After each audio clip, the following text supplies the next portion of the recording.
That might not have gone entirely to plan. Can you hear me?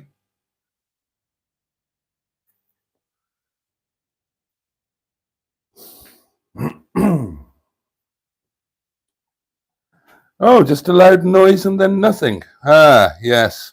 Yeah, we may be having mishaps. Can you hear me now? Yes, no. Testicles, testicles. 1, 2, 3. I'm using a microphone, you see. Splendid. And can you hear me properly? In a full, voluptuous way, the kind of way you would like to hear me. Is everything okay? The sound's there now, jolly good. Well, good evening to you all. And an exceptionally warm, verging on orgasmic welcome to Monday Night Live with me.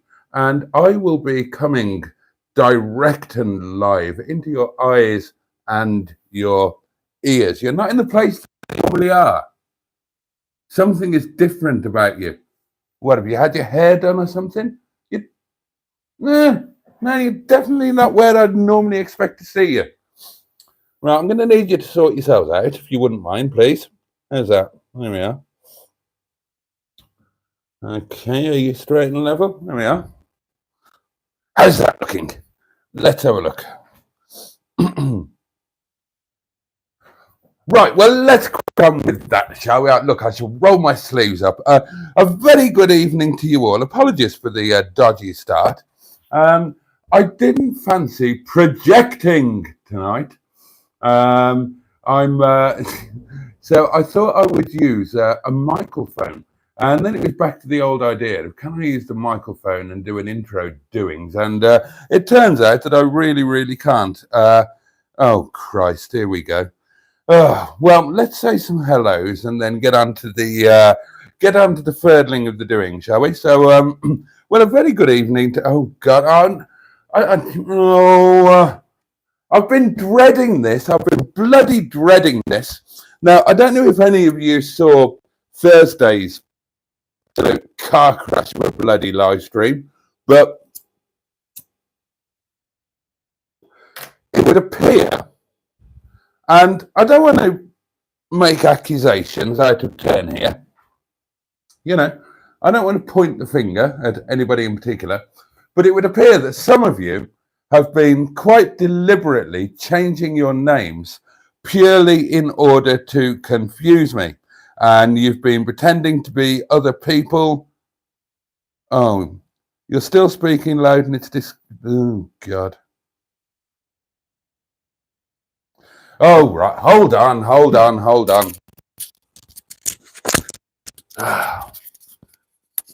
Bloody technology, eh?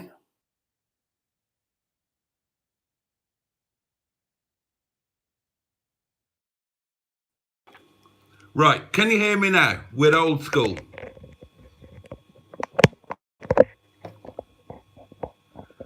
Right. You're plugged in. This is plugged out. Can you hear me?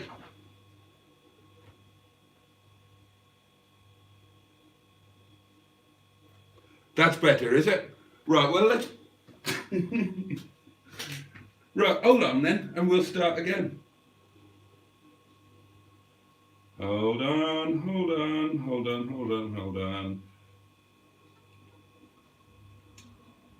The thing seems to be that if you're going to have a microwave, not a microwave, a microphone, then have a really good one or don't have one at all. And I'm still speaking as if I'm speaking into the microphone, and there isn't one there. Oh dear. Oh, I don't want you. Go away. Not you lot. I want you. I always want you. Hold on. Oh, God above. Bloody hard work this is. Right, turn you on.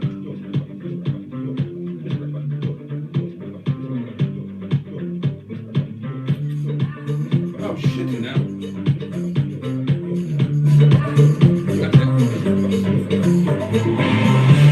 Fucking hell, that's a bit loud.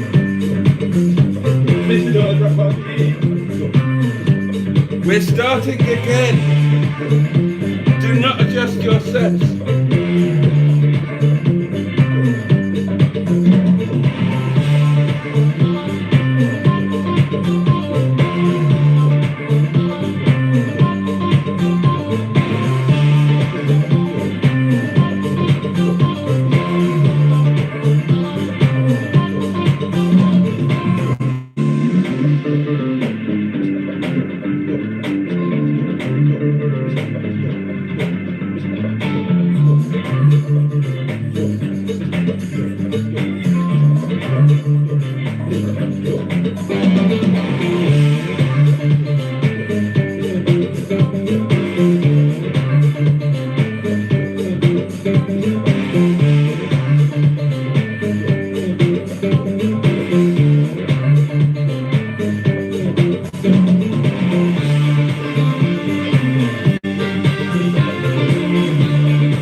Name's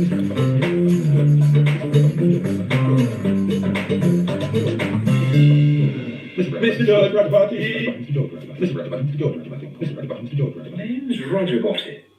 Mr. George Roger Boaty. Right, let's start again. Now, as I was saying before, I was so rudely interrupted by technology that doesn't fucking work.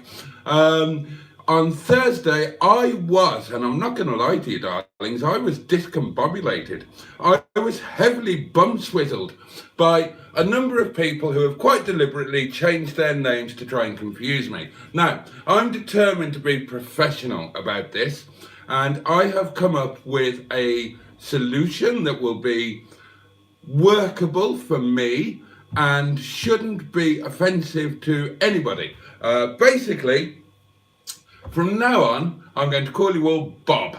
So, let's welcome, Bob is here. Good evening to you. Good evening, says Bob. Good evening to you, Bob. Bob says evening all. Evening, Bob. Oh dear, Bob is fighting with the TV at the moment. Bob is asking what the fuck is happening. Bob apparently has zero sound. And Bob goes on to say that there was just a loud noise and then nothing at all. Bob is here and says good evening all. And then Bob comes back and says, oh, okay, he's using sellotape. Oh, dear. Bob says, I can hear you, Innie. Splendid. Bob says, yes. Bob says, yes. Bob says, yep. Bob says, testicles, testicles, you haven't dropped yours. Bob says, sounds there now, jolly good. Roger, says Bob. Oh, the sound's back, says Bob. Bob says, good evening all, and a very good evening to you, Bob. It's always a pleasure to have you with me. Bob is here and says, evening all. Oh, and Bob says, please note, in capital letters. Getting a bit shouty is Bob tonight. Please note, I am not Ben or Steve. I'm identifying as a cream cake tonight. Well, good for you, Bob. I approve of that. I think people can identify as whatever they damn well please. As long, and this is pivotal, as long as they don't expect the whole world to go along with that and to change things to accommodate their choosing to identify as something. So Bob is identifying as a cream cake. Now, that's absolutely fine. No harm, no foul, not hurting us. Why should we be remotely bothered by Bob identifying as a cream cake? However, if Bob were to insist that the rules on catering and food were changed so that Bob could sit on the shelf at Tesco and be sold as a cream cake and subsequently eaten, I would have an issue. And I'm not one to hide my light behind two in the bush. No. I've always thought that a bird in the hand is much better than too many chefs. So I would confront Bob and, not in an offensive way, not in an inflammatory way, but I would be firm and I would say, hey, Bob, no. You may choose to identify as a cream cake, but to the rest of the world, you are not a cream cake. And you may not sit on that shelf, and you are not going to be eaten at a children's birthday party. Now, maybe I'm being overly harsh, but that is my view on it. So I do apologise to you, Bob. I do support you in identifying as any sort of confectionery of your choice, but we can only go so far with that. Do you get where I'm coming from, Bob? Good. We understand each other. I hoovered yesterday, and I'm feeling pretty damn good about it. Quite smug, if you want to know the truth. Feature number 1. When did you last hoover? Now then.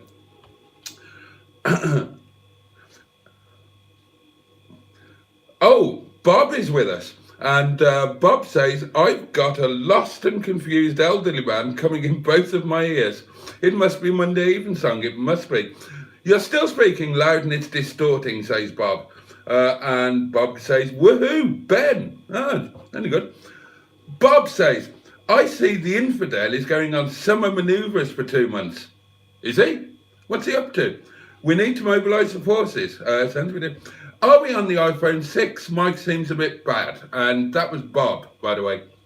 We are on the iPhone 6, Bob, but I had a microphone plugged into the doings, and it didn't work out very well, did it? Now, the microphone that Simon was so kind to buy for me and send to me and stuff, unfortunately, unfortunately, it broke. The little doing just snapped off. So I replaced it because it was a lovely, thoughtful gift. And I thought I'd replaced it like for like, except that I got the one with 2 microphones in. But it's not like for like. It's, it's the same sort of thing, but it's not the same manufacturer. And let me ask, I'll show you the one that Simon got. You know, when you see them advertised, they're all just generic brands. You can't tell which is which. Now, this is one that Simon got for me, and that seems like much higher quality than this, you know, just by the feel of it. So, you know, I don't think these are going to be very good. So I should try and get one of these. So I need to look for oh God, what did that say? Zoomphone, something like that. So anyway, that is the story of the microphones. And the long and the short of it, darlings, is that we are back to doing it old school. It's just me, my voice, the old iPhone 6, and you beautiful, charming, wonderful, sexy Bobs, of course. Right, I'd like to know what the infidel's up to. I haven't watched any of his videos for it yet. Bob says, cream cake, Bob. Would it be a chocolate eclair? Right, feature 2. Is an eclair a cake? Because I don't think it is. I'm not absolutely sure what an eclair is. But isn't it a long finger bun shaped thing? And I don't think you can... Well, it's not a cake, is it? It's like a bun, isn't it? With chocolate on it and cream in the middle. No, says Bob, really quite firmly. Bob has always been Bob, ever since you did a stream talking about me spanking people. I remember that.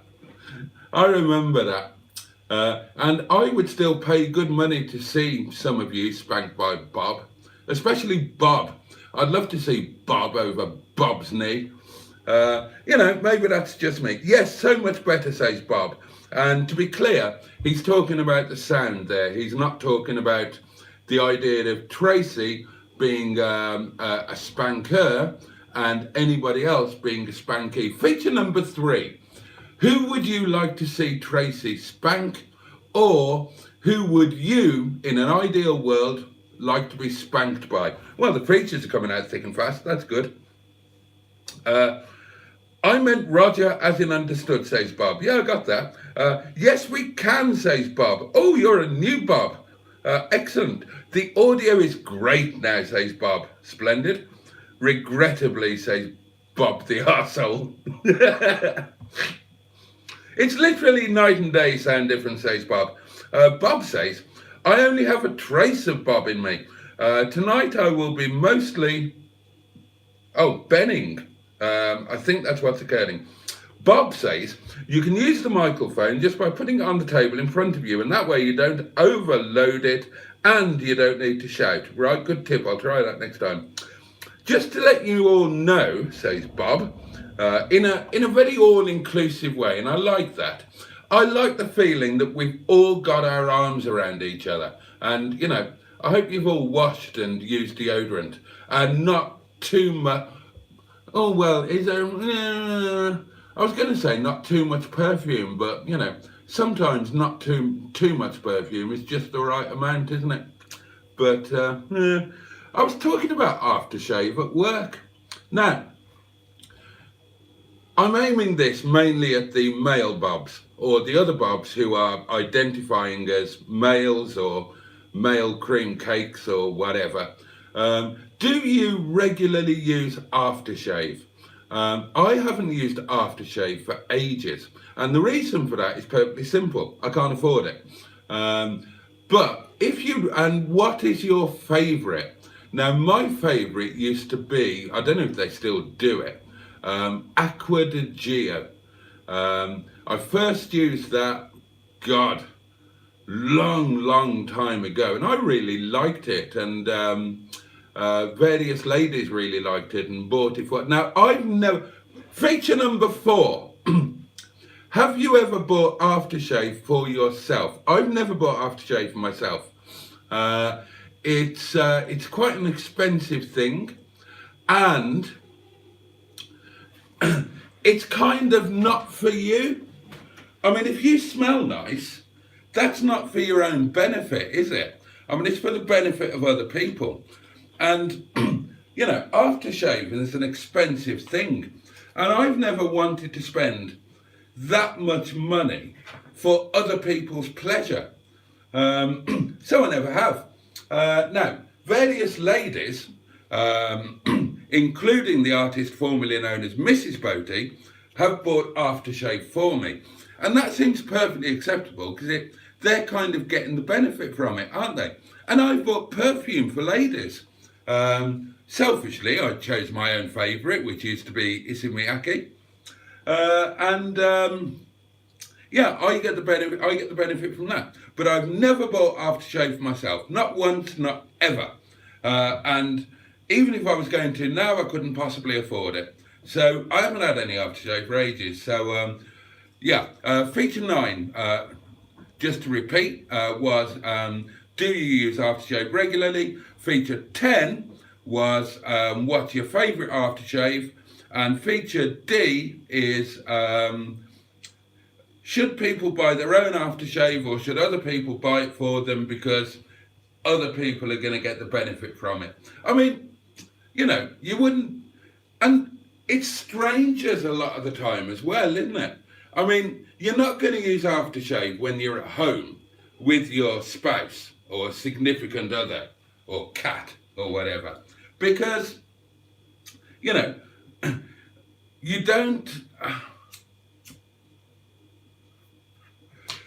keep on fishing when you've caught the fish.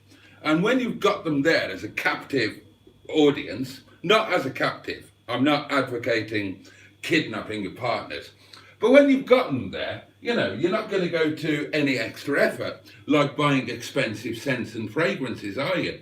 I mean, you know, you might wash your underwear once a week and have a dab around your armpits with a flannel, but you're not going to go over the top. Of course you're not. Why should you? So it's when you go out in public that you're likely to use aftershave. And then you're just wafting it around strangers. You know, people in the pub or on the train or whatever. So why are you going to spend good money to do that? You wouldn't go out and buy a load of strangers on a train a steak, would you?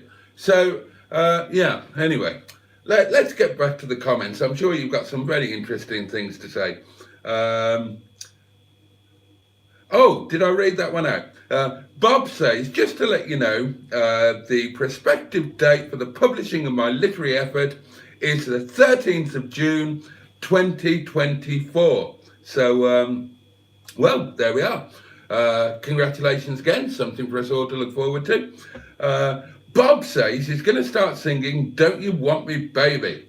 No, I'm not. I seem to recall, says Bob, I was accused of spanking with a spatula. Oh, hence Bob, the artist formerly known as Rose Cheeks, was born. Oh, I see. Right. Makes sense now, starting to come together. Bob says it's a Longbridge microphone, it doesn't work nights. It barely works at all.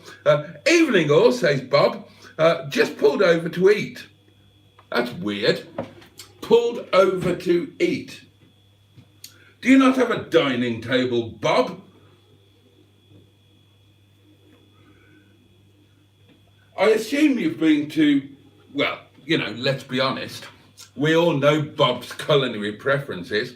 It's a fair assumption to assume that Bob has been to McDonald's and has pulled over to eat said McDonald's, but it's not far from home. Would you not take it home and eat at the comfort of your own dining table? Or eat in the restaurant? I mean, if you get a takeaway, don't you take it home and eat it? That's feature number 17.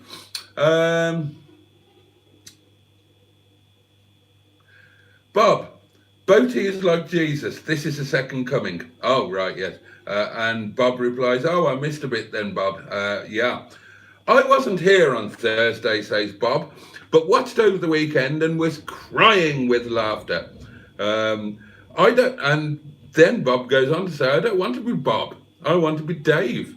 Well, no, because if you want to be Dave, Bob, then everybody else is going to want to be something, and I'm going to be worse off than I was before.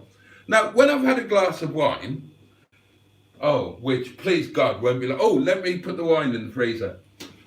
When I've had a glass of wine, and I know I've said that already, and now I've said it twice. Here's the wine, it's going in the freezer, which I defrosted, thank you very much. Fridge and freezer. Oh dear. Oh, look who left something in the freezer last night. Oh, that'll be grand when it thaws out. I've got to be honest with you, darlings. I was a little bit pissed last night. You know, day off Eve, why not? Didn't stop me cooking though. It didn't stop me cooking, and what I cooked were grand. It were right nice, it were. The point is, Bob, that if you want to be an alternative Bob, then everybody's going to want to be an alternative Bob. Now, after I've had a glass of wine, I'm going to have a stab at de-bobbing you and putting actual names to things. But, you know, I've had a drink since Thursday and it's already gone a bit whirly-whirly. I remember that Mark isn't Mark, except that another Mark is Mark, but there's a Mark that isn't Mark and is possibly Steve. It's going to get... We'll have a go after a glass of wine. I can't face it before that, quite honestly. Bob, says Bob, you missed an old man not using technology correctly. That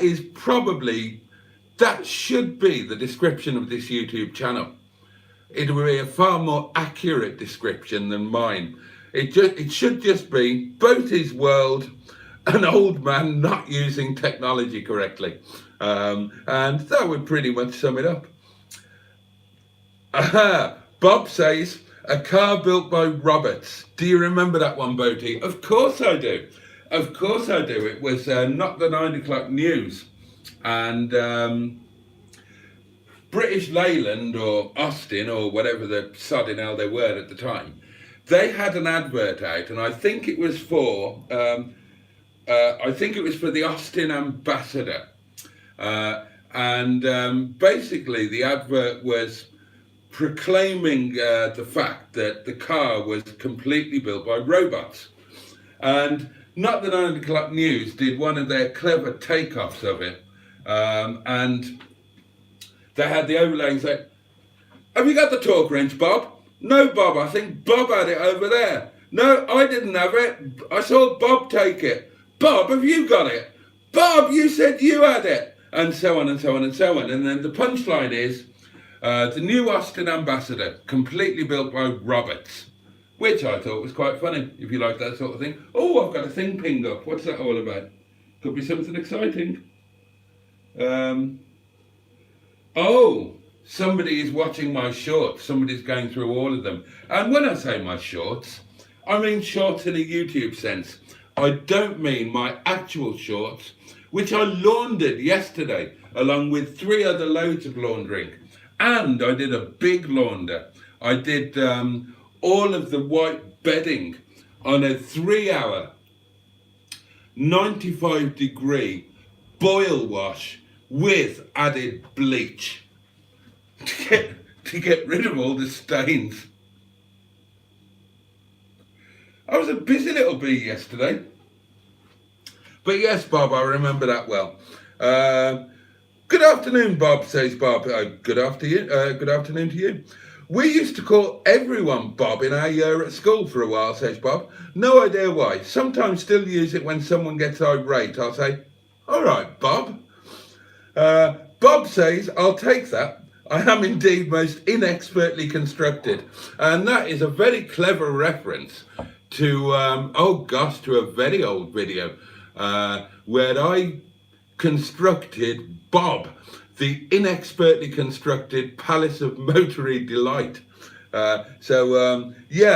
You have an extra point for that. Definitely an extra point.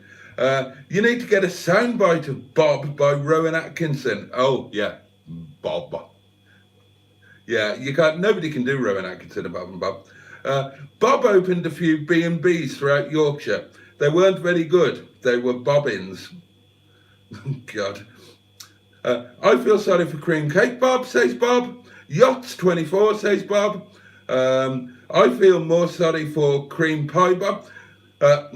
And Bob says, and this is one of the bad Bobs who was masquerading under somebody else's name, in my mind, because I think this Bob is the Bob that I thought was a Mark Bob, and he's not a Mark Bob. Either that, or he's the Mark Bob that actually is a Mark Bob. But one of the Mark Bobs is potentially a Steve, and I don't know how they got that wrong. I mean, they don't even start with the same letter. There are some very confused people out there. That was Bob talking about Bob, says Bob. I last hoovered on Saturday, says Bob. I vacuumed this afternoon, says Bob, after cutting my youngest son's hair, which went everywhere. Bob, you chauvinist pig. I last hoovered 21 years ago. One of the few benefits of being married. You lazy ass chauvinist pig, Bob. Get the bloody hoover out. Give your missus a break. Dear, oh dear. I'm all in favour of the housework being split between the between the genders, but of course in these enlightened days households often consist of the same gender, or people who weren't originally the same gender but now identify as being the same gender, or indeed a group of people who identify as cream cakes. It's sometimes when you're an old dinosaur like me, sometimes, and I know you shouldn't say this, it all seems a little bit mad.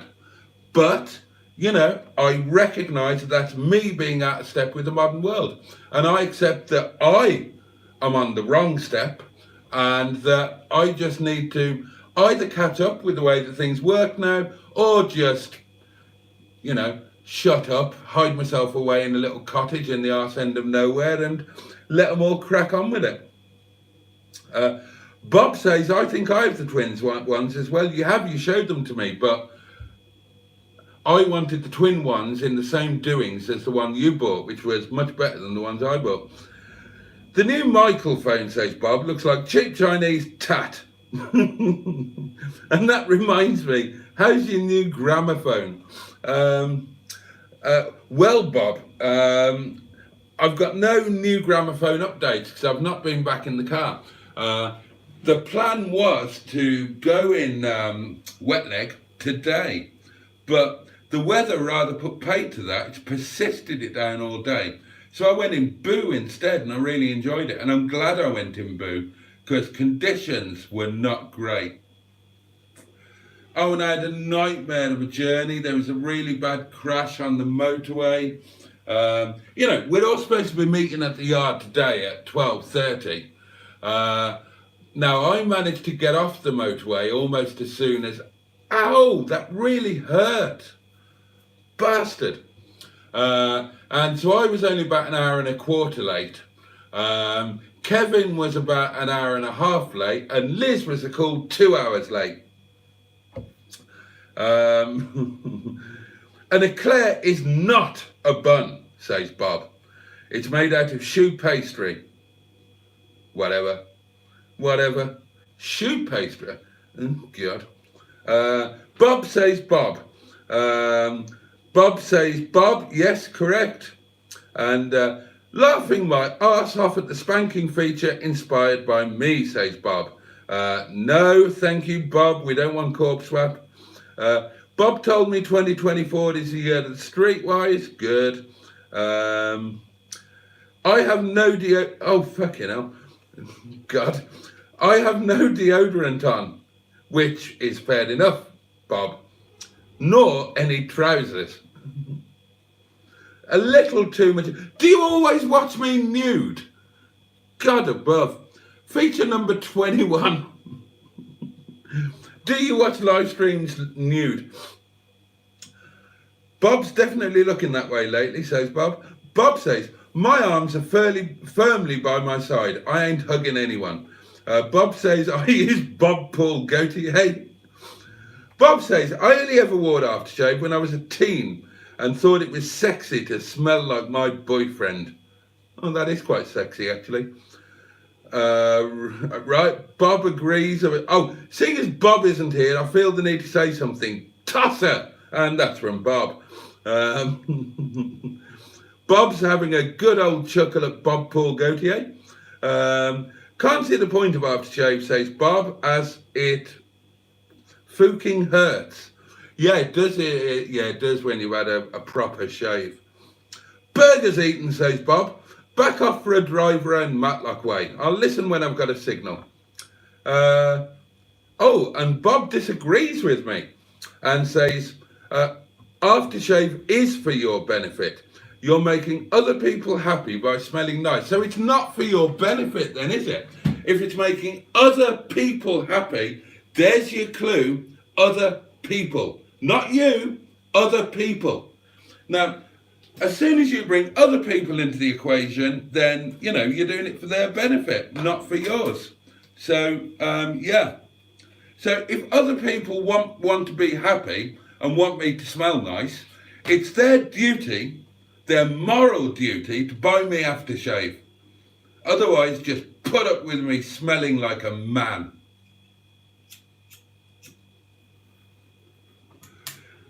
And I'm sure nobody would disagree with that. Now, where did I get to? Don't forget, Bobs, we are all in charge of naming this stream. I would suggest Bob needs to be in it. And suggest Monkey Mouse Bob. Bob says Bobcat. Bob says there are a lot of Bobs watching tonight. And Bob is having a laugh at, when you're in a relationship, what's the point in remaining attractive? Well, exactly. And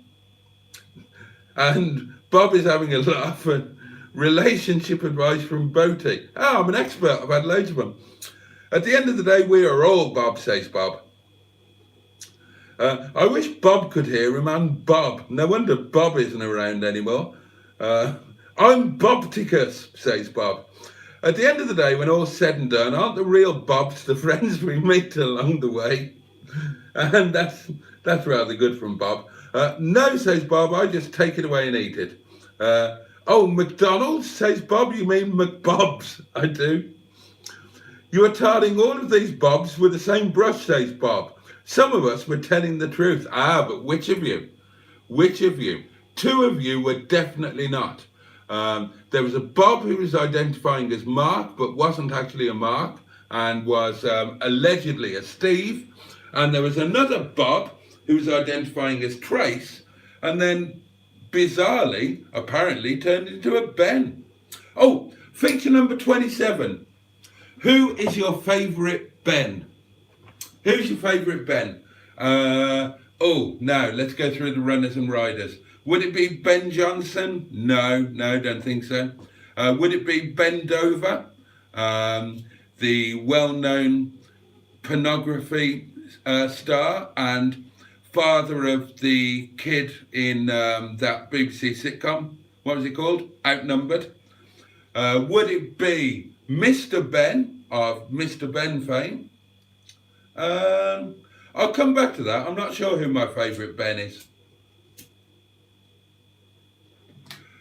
Oh, might be Nigel Ben. Nigel Ben would be up there. Yeah, maybe Nigel Ben, who, and this is like a great get out of jail free. Now, Nigel Ben, as most of you know, was a middleweight stroke, super middleweight boxer. He was a world champion, and that boy partied hard. He took drugs, he drank a lot, he had some brilliant fights, and he shagged anything that moved. And if it didn't move, he shagged it until it did.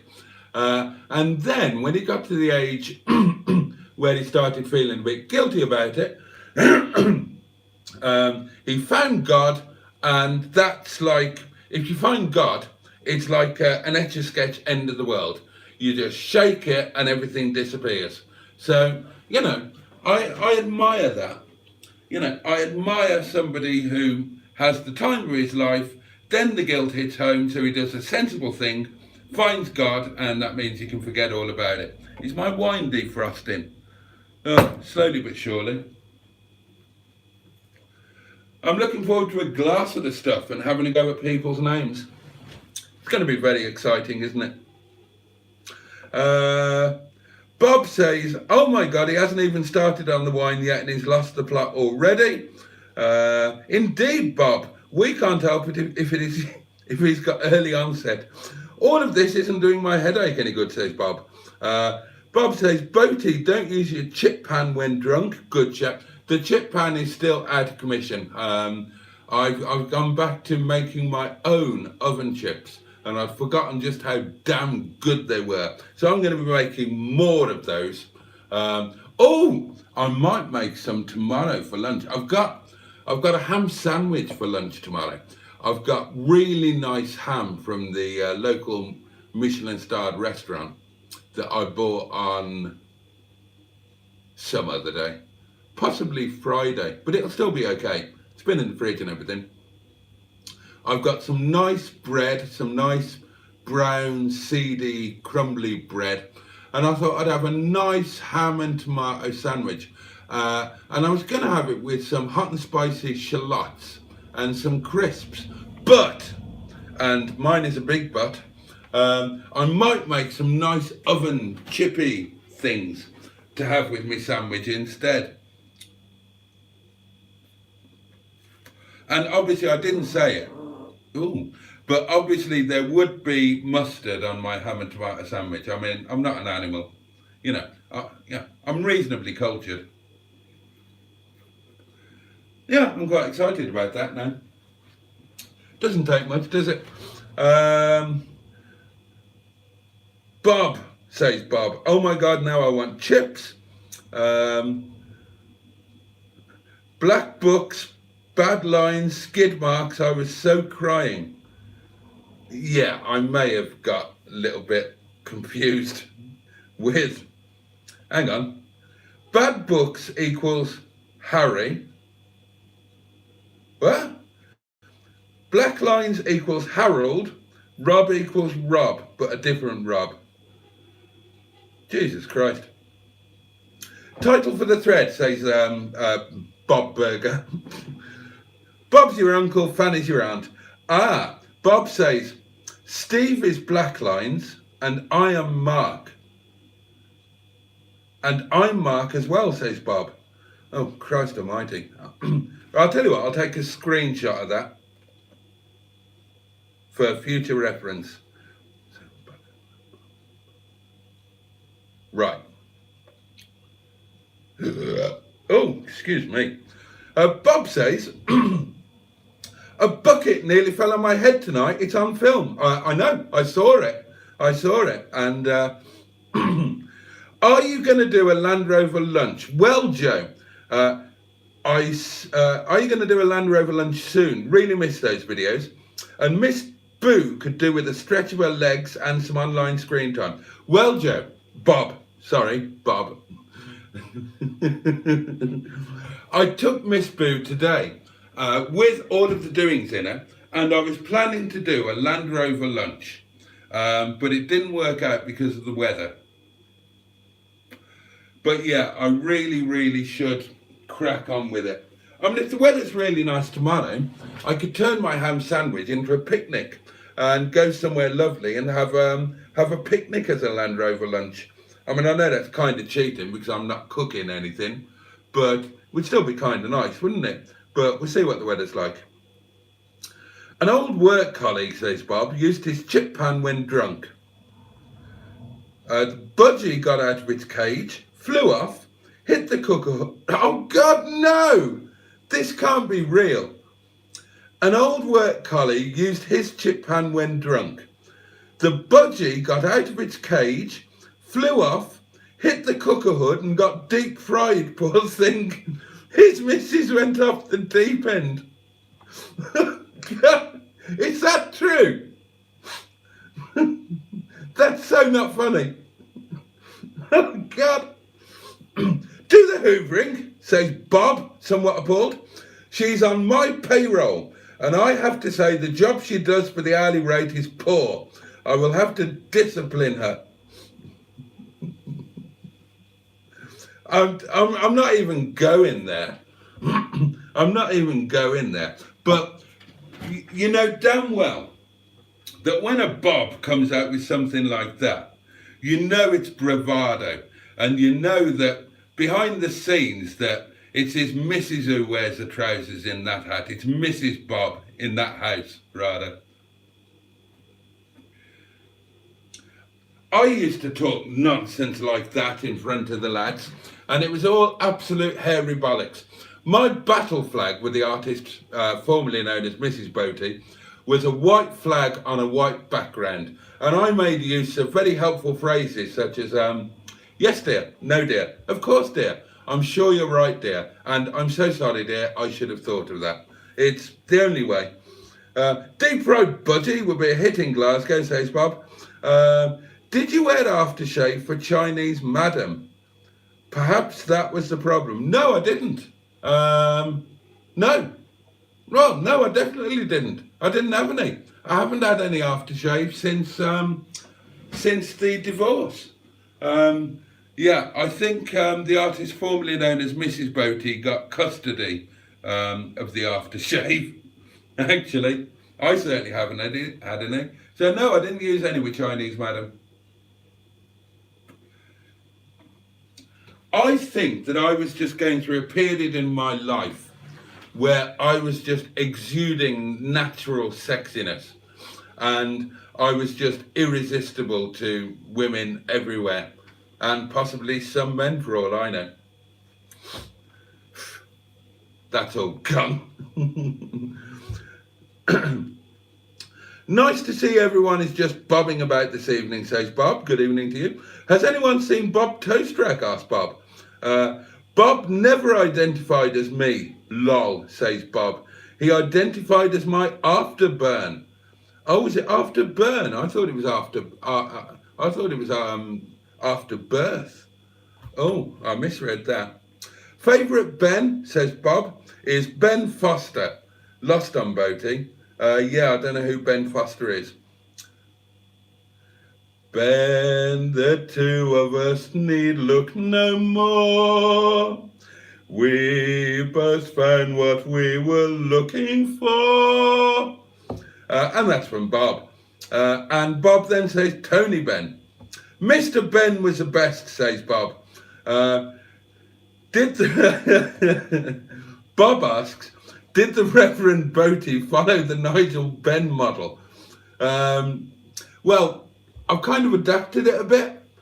I'm still doing all the shit and loving it, but I'm kind of atoning as I go. And I was very careful to sign up with a church that approves of that sort of thing. Now, I don't push my religion down your throat. I just don't.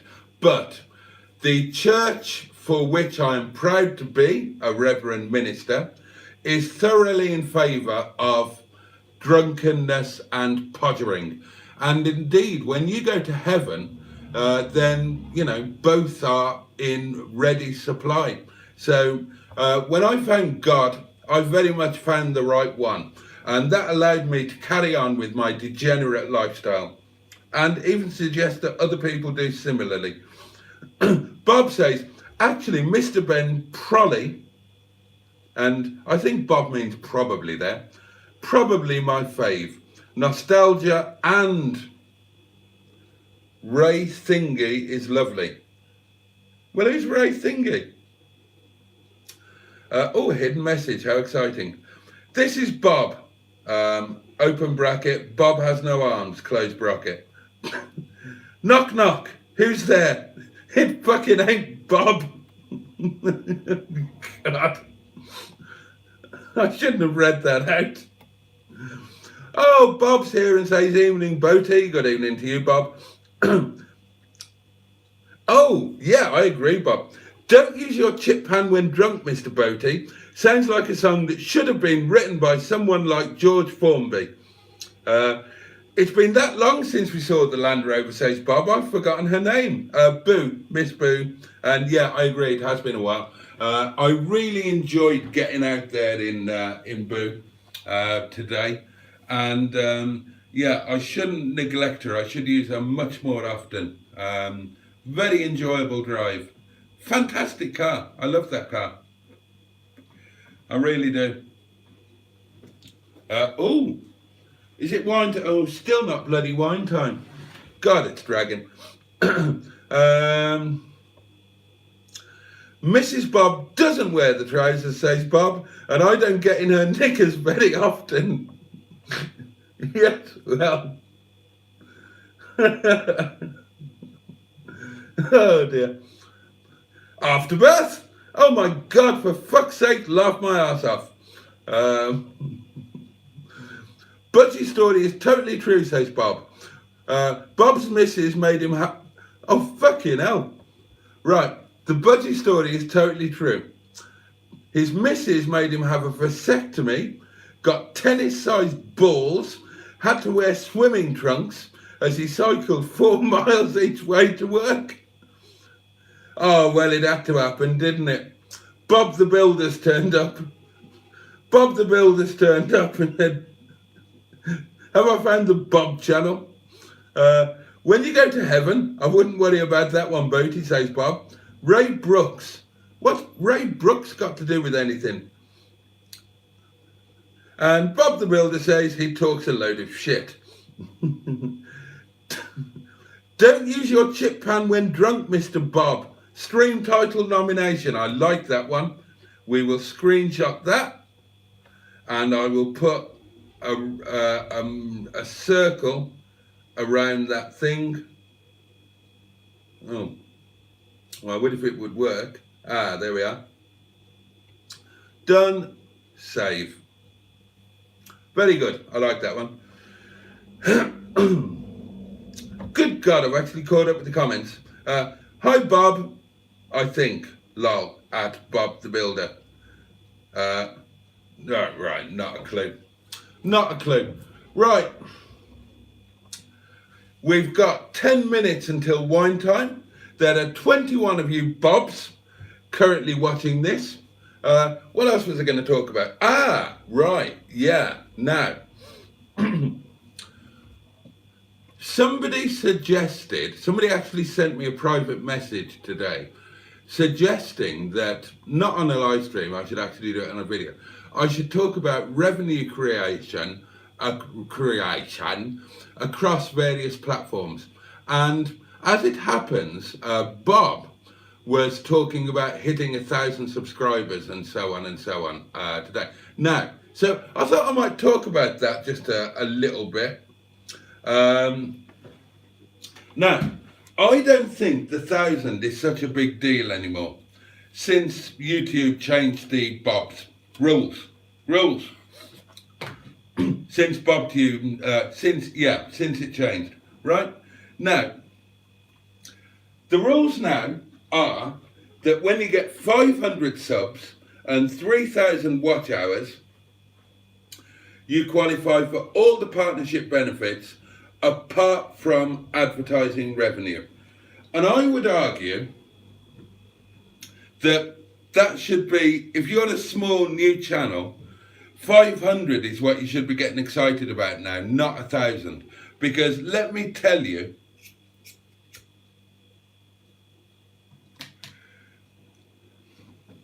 the ad revenue when you hit 1,000 subscribers, your ad revenue is going to be the least useful of your funding sources, if you like. Your fan funding, as it's called, is going to be far more important. So that's your channel memberships, super thanks, super chats, all of that sort of thing. The ability to sell merch.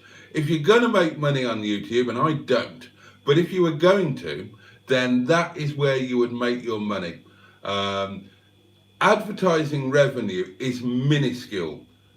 Believe me, it is minuscule.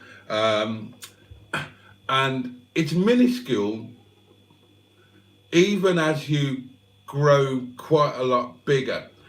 Certainly when you first hit 1,000, then with the amount of traffic that you're going to be getting, your ad revenue is going to be bloody tiny. I would suggest that for most channels, you're going to be talking about 20 or 30 quid a month, if that. So, you know, barely worth mentioning. Whereas, if you've got your fan funding in place, your channel memberships, your super thanks, super chat, and if you push merch, then that could be a lot more, that could make a more noticeable difference to you. Don't get excited. If you've not become a YouTube partner yet, don't get excited about ad revenue, because it's just, you know, I mean, it's nice, it's better than nothing, and it's nice to get a share of the advertising money when the adverts were on your videos anyway, and you were getting sod all for them. But don't go thinking it's going to make any noticeable or discernible change to your financial status, or don't think that it's going to give you any reasonable amounts of money to invest back into your channel to make it grow, because it won't. Yeah, you're going to get better money from the fan funding, and where the real money comes in is when you get big enough and popular enough that you start getting sponsorship deals. Your ad revenue is, until you get really big, ad revenue barely worth writing home about it. So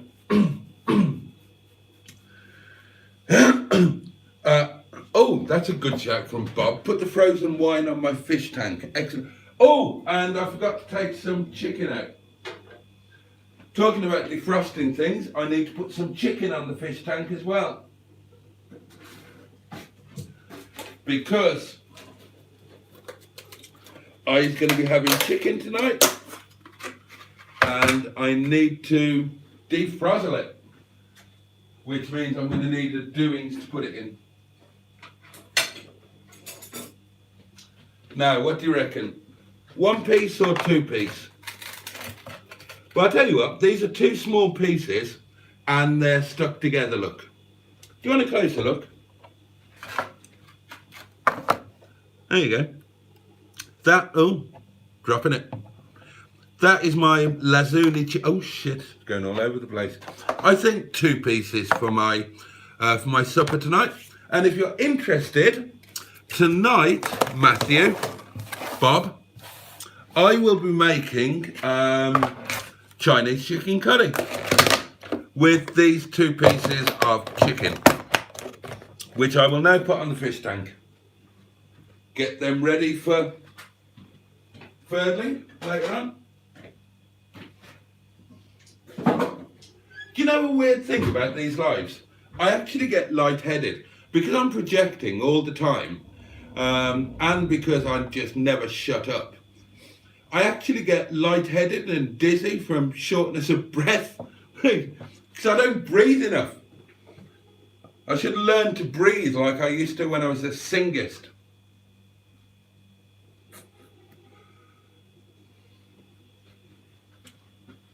I agree. Read the monetization, says Bob. Build a community and they will want to support you. That starts at 500 subs and 3,000 watch hours. I love this change. I think YouTube were losing out to Patreon, etc. I agree. Bob says, can people like the Infidel make a living at their size of channel? Yes. Yeah, absolutely. I mean, the Infidel is over 100,000 now. He gets really good views. He will be making a relatively comfortable living because you add it all together. His ad revenue is going to be good. He's God knows how many channel members he's got, a lot. He gets a lot of super thanks, a lot of super chats. And then on top of that, he's always pushing his merch. And I'm not going to knock him for that. It's a sensible thing to do if you've put all of your eggs in one basket. What else? Oh, bloody hell, Bernard's calling me. Well, we won't answer that. What time is it? Oh, yeah, she'll be pissed.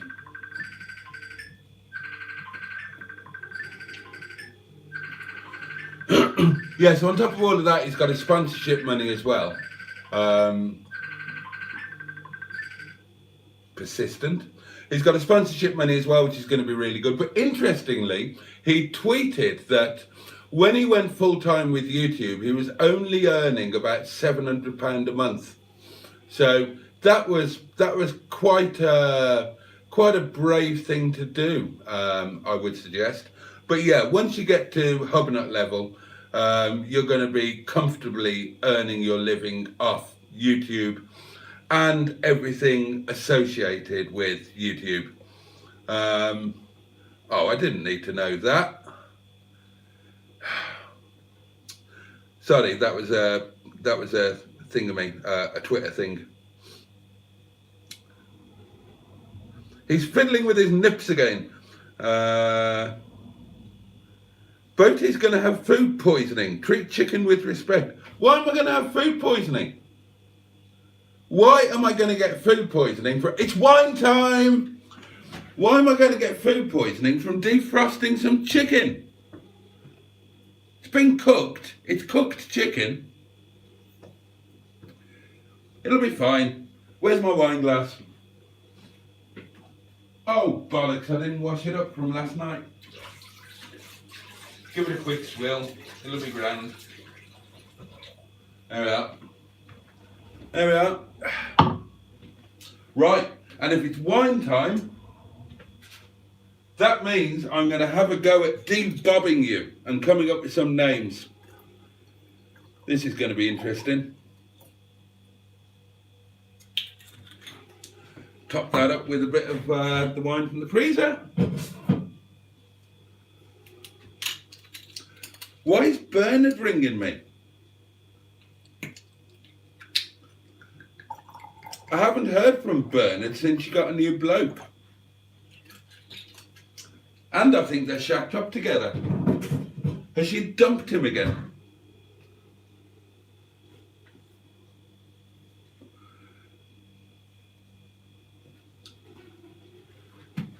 Tell you what, let's have a quick Facebook stalk, shall we?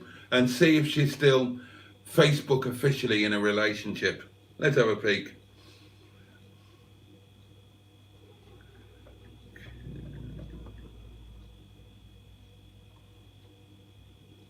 Well, yeah. Still in a relationship, so God knows what that was about.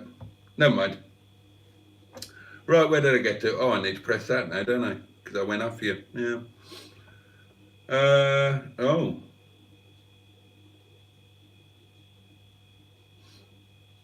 Hold on. That's where I got to. I would agree. Oh, right, here we go. Name time. Trace says General Cheeseburger, whose name is Mark. Trace says Mark. I'm doing well so far, aren't I?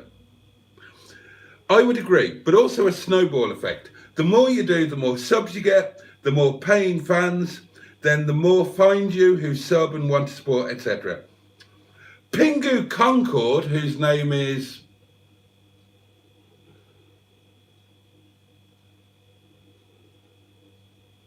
You see, I want to say Mark again. And he might... Pingu Concord, whose name is Pingu Concord, asks, what's the current mileage on Bob? Help me out. We've got wine now. We're doing real names. Cheers, darlings.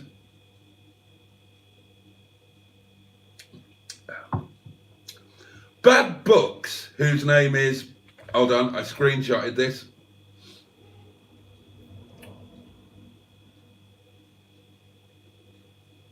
Ah, right, you are a Mark. Why are you all called Mark? Bad Books. Right, where are we? Bad Books, whose name is Mark says, I've been watching American YouTube channels about the submersible disaster. One-man band channels broadcast from their own homes and have hundreds of thousands of subscribers, some over 1 million. Crazy. And Trace says, also, Hubner has his partner's YouTube income now. Is she monetized? Yeah, I think she is. And there's a Hubner offshoot channel, and I can't remember what that is, so more income. There's two offshoot channels. There's Hub Notes and Hub Grub. So yeah, he's milking it for all he's worth. And you know, I don't blame the guy. At all. To go full time when you're only earning 700 quid a month, now that's pretty brave. Now, I suspect, and this is conjecture on my part, that would have happened when he was married, and I think his wife, who is, you know, quite a well-respected, successful journalist in her own right, I suspect that his wife was more than capable of keeping the ship going. So maybe it's not as much of a risk as it would be for somebody like me, for example, who's on their own. But that is some conjecture on my part. Cheeseburger. Hold on.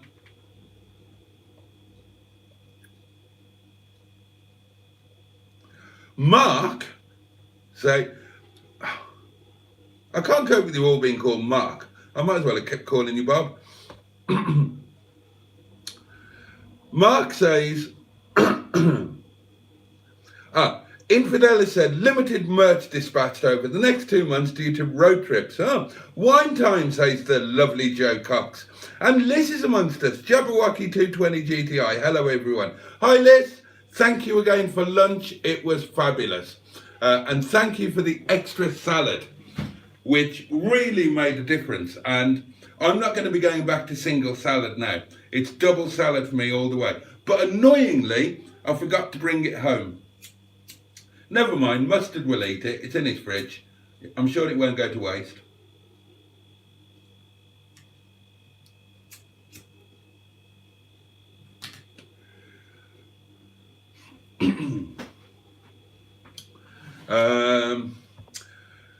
Mark says, sounds like Bernard wants to be bobbing on Boaty. I don't think so. No idea what you know, when she's in a relationship, I don't get the drunken late night calls. So the last one I had was when she'd thrown him out because he got rid of her 3-piece suite and installed 3 bean bags instead. Bizarre. It's always bizarre with Bernard. Don't expect anything to make sense. So no idea what's going on there. According to Facebook, they're still together. And good luck to them both. Hey Liz, how you doing? Asked Trace. Maybe Bernard wants your body. I doubt it. Hang on. bad books. Mark. You're all called Mark. Oh God, now the comments have jumped again. Where did I get to? Bernard needs some Bob action. Bernard should be getting all the action that she can handle. She's got a chap. Correct name, Boaty, says Mark. I'm nailing this. Just think, bad marks for bad books. Okay. Oh, Boaty, don't forget your VIN numbers. I won't. I'll do that after this.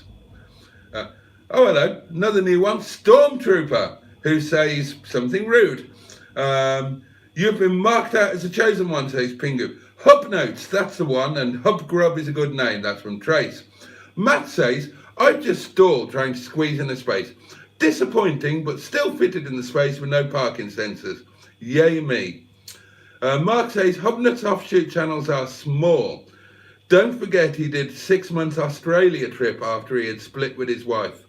Yeah, true.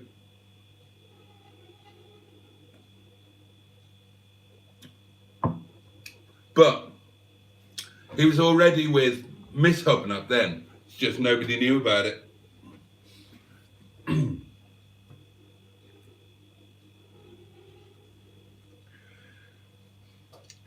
Must be nice to be a celebrity and just have women falling at your feet like that. There's only 2 marks, says Mark. There isn't. There's more than 2.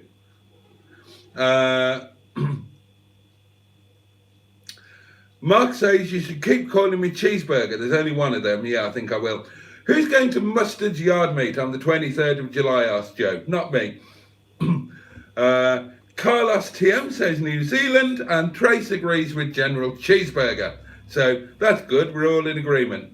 Right, and I've caught up with the comments, so I've done jolly well. What else was I going to talk about? What else was I going to talk about? Oh, I've got a thing coming tomorrow. So that's always exciting. It's always exciting to get a thing, isn't it? Oh, excuse me. And I could have done with that thing today. Another thing that went wrong today. Sorry, I'm trying to suppress hiccups now.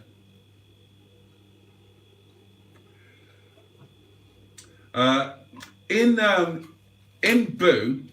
Oh gosh, money. Oh, that's the. Oh God, it's gone everywhere. That's the money from Liz. Bless her. Thank you very much. Momo money is the best sort. In Boo, I had a cigarette lighter, Doings, colour coded, obviously, and this charging lead, which is fucked, didn't work. So I took a bit of footage on the way over, thinking I probably won't use this, but get it just in case. And that flattened the iPhone 6, and I had no means of charging it. Now, if I'd have had the thing that is coming tomorrow, wouldn't have been a problem, because the thing that's coming tomorrow is a Topdon JS 1200 jump starter Doings, but it's also a power bank thing, so it can charge your phones and stuff. And I could have really done with that today. Anyway, it's coming tomorrow, and I'm looking forward to testing that. When does Top Down come, says Joe? Tomorrow. Sent today, arriving tomorrow. 24-hour postage. So, yeah, I haven't got one at the moment. I haven't got a jump starter, and I haven't got memory phone bank thing. So, I hope that that's going to be a double useful bit of kit. And, yeah, I'm looking forward to trying it out, and quite possibly recommending it to you, because what a useful thing to have in your emergency kit in your car. You know, it'll start the car if the battery goes flat. It'll be an emergency thing for your phone, or you know, or anything else that charges on a USB, your cameras if you're filming. you know, just a jolly useful bit of kit. And it's not stupidly expensive, and it doesn't look stupidly large. It looks like the sort of thing that you could whack in your emergency kit. Feature number 28. Do you carry an emergency kit in your cars, and what's in it? And if you do. And feature number 29.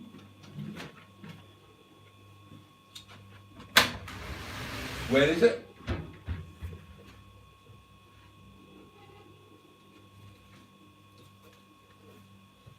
Do any of you drive a Ford, and would you like this, would you like to buy this brand new Ford Europe emergency kit?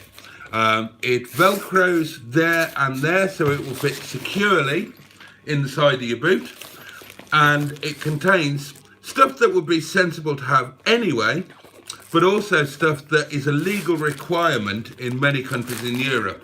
So you get, in there you get high-vis jacket and a full, very full actually, first aid kit. And then in the separate zippy bit at the bottom here, you get a warning triangle. Really useful bit of kit. But my OCD won't allow me to put this Ford bit of kit in an MG Rover or Land Rover. So if anybody wants to buy that, let me know. Or if what else have I got in here? I won't pull it out, as the actress said to the bishop. But if anybody wants to buy an MX-5 Mark 1 or UNOS Roadster windbreak, I've got one of those. I think I have. Actually, maybe I will pull it out.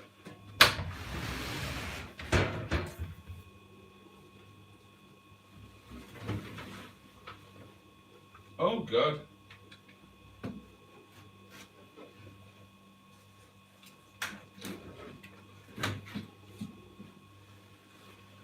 Oh blimey, this hasn't seen the light of day for a while. Look at that. Isn't it nice? Isn't that lovely? You've got a...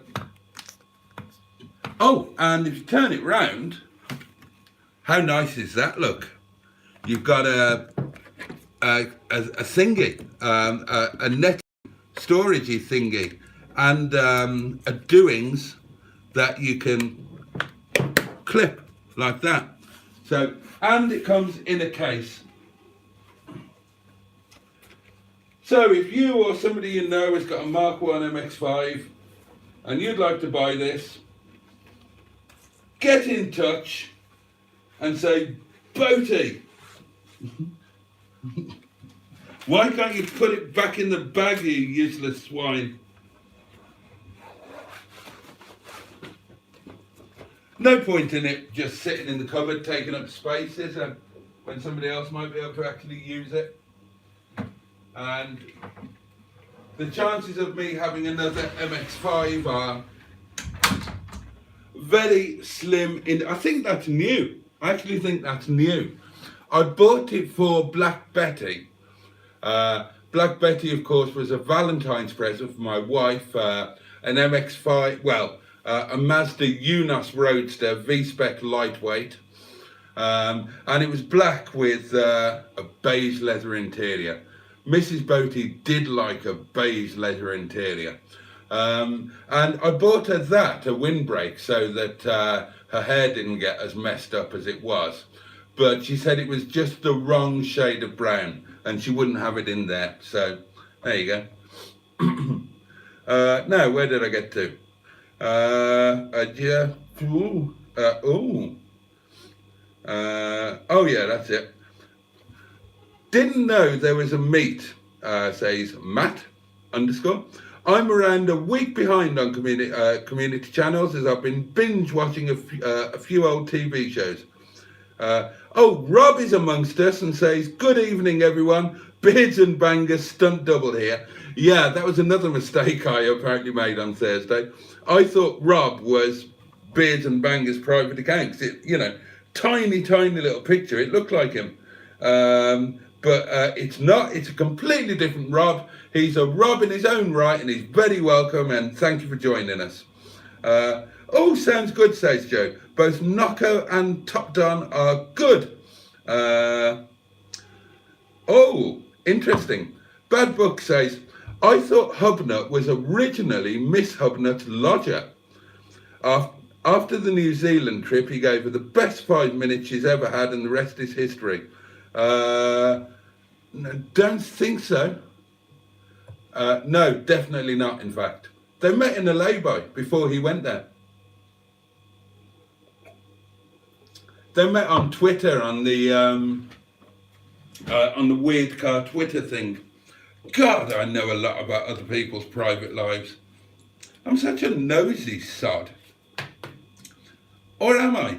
Or is it just because I'm so indiscreet about my own doings that I assume everybody else is the same? I have absolutely no shame and no secrets from you guys. I tell you everything. Several times, usually. Jumpstarter says Cheeseburger, try Viagra instead. Never trying that again. Tried it once, never again. I've told you about it. That was, oh God, that was with Boo. And I was worried about getting performance anxiety on the first time because I knew that she was a nymphomaniac. God almighty. I told you before, that's 8 or 9 hours of my life that I'll never get back. Oh, dreadful, dreadful mistake. Never again. Never again. Not that I even needed it. It was just like belt and braces, you know, just in case. When somebody warns you before you get into a relationship with them that they've got that particular issue, then, you know, fair enough. If I was 19, I would have said, not a problem, darling, bring it on. I'm your man. But I wasn't. I was a man in my mid-40s, mid to late 40s. And I was very aware that I was not quite the man that I was at 19. And when a woman, you know, quite right, and not in a flirtatious way or anything like that, as a kind of warning that, look, you know, if you're thinking of being in a relationship with me, I need you to know this. And, yeah, for a man of a certain age, at least she was upfront about it. More than bloody, well, Chinese madam kind of was, but she wasn't, you know, she wasn't explicit. Anyway. Surely you still need the correct and working charging lead, says Pingu. For what?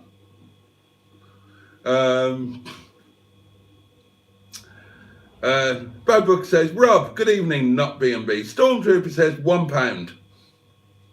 What's that for? Yes, says Joe. I always carry high vis, my Nocco jump starter, and a first aid kit. Oh, and Cheeseburger says, BB, I don't think so. I recall a video of him saying they met before he went. Yeah, they did. He wanted to meet her before he went because he was going to be gone a long way. They'd had one of those online relationships. And yeah, they met up at a lay-by. How romantic is that? Boo is a bit forward though, says Pingu. No. I suppose so, actually, yeah. And the toolie bit, where I would normally put an emergency kit in Boo, is actually full of subwoofer from the factory, not anything aftermarket fitted. So, yes, that could, in theory, go in Boo, couldn't it? And that shouldn't upset my OCD, because as you correctly say, Boo is a little bit Ford. Certainly got a Ford stereo and Ford dials. That is a very good thought, Pingu. Well done you. Well done you. Matt says, if I told you if and what I carry as an emergency kit, I may have to kill you. Well, please don't. Don't tell me. I'm fine not knowing. In fact, we're all fine not knowing what you... Bloody hell.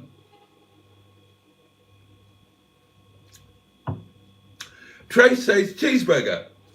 I think that's what Bad Books, Black Lions, BB... Oh, shit. I think that's what Bob's saying. They met before the trip, and he was her lodger. Then he went away, and when he came back, he did the do to his landlady. No, that doesn't make sense. That doesn't make sense at all. They hadn't met. If he was her lodger, they would have met because they'd be living in the same house. They had an online Twitter relationship, and then they met in the lay-by, and then he went to Australia. I suppose the meeting could have been, you know, they could have talked about him becoming the lodger or something like that. But if you think back to the video, he was still living in the marital house when he went to Australia. The morning that he went to New Zealand first, didn't he? And the video of him, that was a really heart-wrenching video, I thought, to be fair, because it's enough of an upheaval to go literally to the other side of the world. But if you watch the video, and I have, then he left the marital house and went straight to the airport, and that was the last time he was in the house.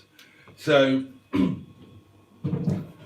that must have been really, really, really hard to do. Or would it have been easy? Would it be easier leaving the marital house knowing that you're going on an adventure? I found it heartbreaking that he had to close the door on his home, his marriage. I assume it was his wife's house, you know, given that he left. And all of his belongings were on his back or in his car or being carried. So he definitely wasn't anybody's lodger. He was still living in the house. And I assumed that that was the deal that they did, that he was allowed to stay there for a length of time and until he went to New Zealand, and then he was going to have to find somewhere to live when he came back. So, you know, I don't know what he did when he came back, but one assumes that fairly quickly he jumped in with Carly.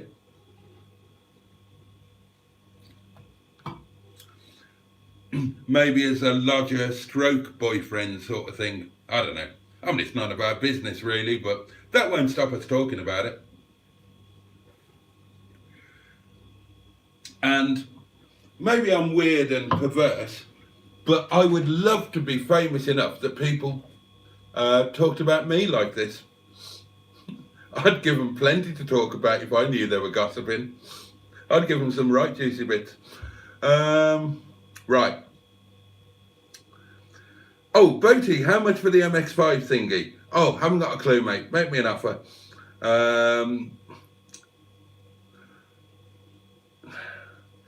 And Matt says, I carry an emergency shotgun in case I hit a cyclist and they survive. And then in capital letters, he says, this is not a joke. So there we are. There we are. I think they were just getting going when he left, says Cheeseburger. I think so too. Naughty step, my old friend, says Matt. I've come to sit on you again. They meet over his long hair chop and send off to charity thingy, I believe, says Pingu. Cheeseburger says, Matt, it will be your fault if a cyclist rides into you. Met in a lay-by, says Cheeseburger. Can't have been cheap. Everything is always my fault, Cheeseburger, says Matt. I did apologise to you, Matt, for getting a bit hot under the collar. And I did say that, look, I've lost good friends to motoring, you know, to being hit by cars, so I'm a bit overly sensitive about it. Plus, I'd had a glass of wine to heighten the emotion. So I have apologised.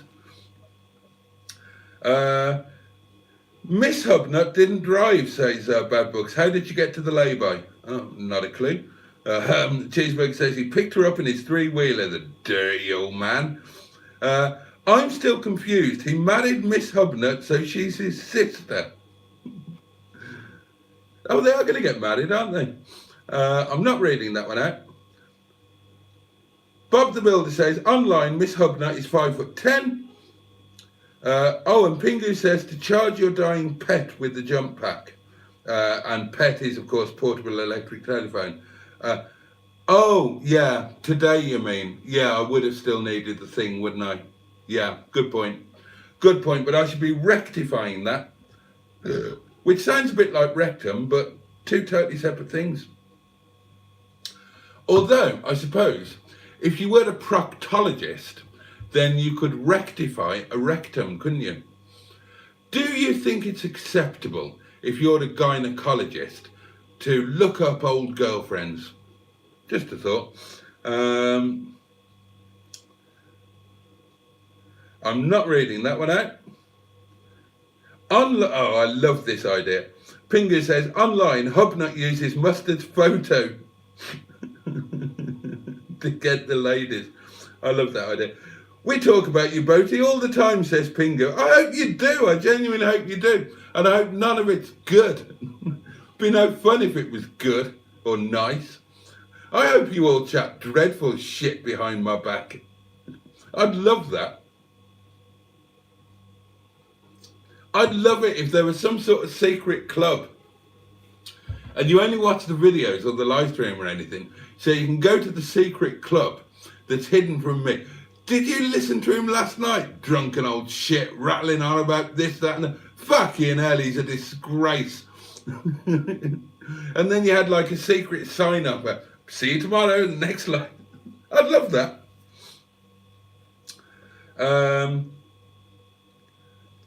Infidel, right. Cheeseburger says, infidel.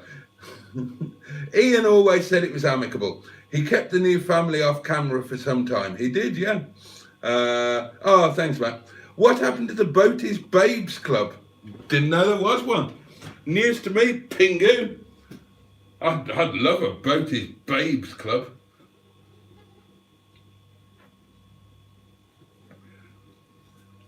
That's something I am a little bit proud of. Like, Mustard, when I came along, Mustard had no female viewers, or virtually no female viewers. And I love the fact that I've managed to somehow or other bring a few of you ladies into the community.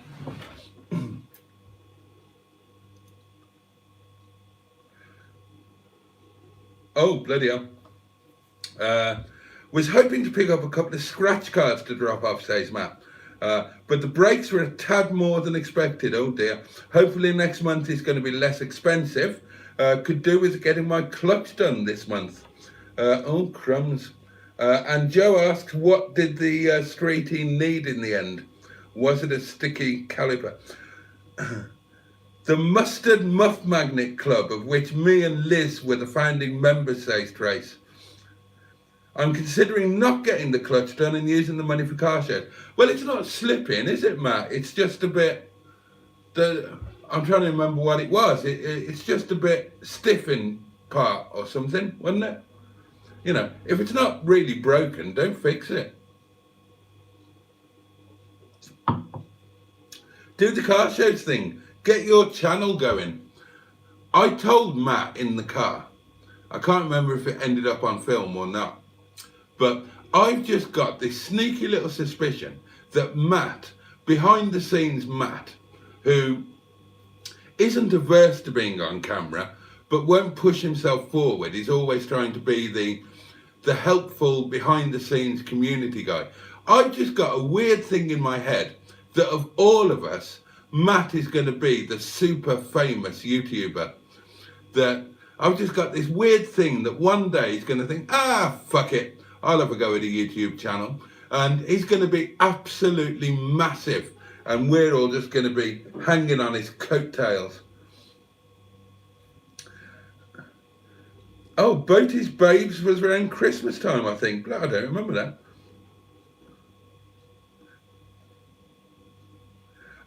Liz was a mustard viewer, and he suggested I join this channel, not t'other way round. Yeah, I know. Yeah, I know you, Liz, but I did send some back the other way. Gemma, definitely. Gemma's well into mustard now, and she was one of mine originally. And I picked Gemma up really early on with my East Coast thing, and we had a bit of a chat. And then she jumped over to mustard, as did a few others. Oh, right, update on Matt's brakes. Let's have a look. Oh, bloody hell. 2 new calipers, a set of pads, both sides had been sticking and overheating. The mechanic said one side has actually been on fire. Bloody hell. Cheeseburger says, I was hoping Simone might turn up tonight. She was on Simon's stream. I was wondering why she was using thread lock on caliper bolts. Surely changing the caliper next time won't be easy. I'm Jake Paul's next target if I get on YouTube, says Matt. And Trace says, tart.